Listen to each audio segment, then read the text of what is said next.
Hello বন্ধুরা, আজকে আমি রান্না করব চিংড়ি মাছ দিয়ে কাঁচা মিষ্টি কুমড়োর একটি রেসিপি। এই দেখো, চিংড়ি মাছটা ধুয়ে আমি হলুদ লবণ মেখে নিলাম। এদিকে মিষ্টি কুমড়ো কেটে নিলাম, একটু ডুমো ডুমো করে পেঁয়াজ কেটে নিলাম। এবারে আমি মাছটাকে ভেজে নিব। দেখো, হলুদ লবণ দিয়ে এবারে এই যে মাছটাকে ভাজছি। মাছটাকে ভেজে এদিকে আবার আমি মশলাটা বেটে নেই। অল্প জিরে দিয়ে দিলাম, কাঁচা লঙ্কা পেঁয়াজ একসঙ্গে মিহি করে একটু বেটে নিলাম, শিলপাটাতেই বেটে নিলাম। বাটা হয়ে গেল আমার মশলাটা। এবার মশলাটাকে আমি একসঙ্গে করে রেখে দিলাম। এদিকে মাছটাকেও আস্তে আস্তে নামিয়ে নিলাম। কড়াইতে তেল দিয়ে এবারে একটু পেঁয়াজ একটু জিরা ফোড়ন দিয়ে তাতে আস্তে আস্তে মিষ্টি কুমড়োগুলোকে দিয়ে দিলাম। হলুদ লবণ দিয়ে মিষ্টি কুমড়োকে ভালো করে ভেজে নিলাম।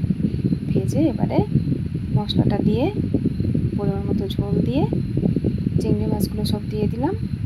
আর কমপ্লিট হয়ে গেল আমার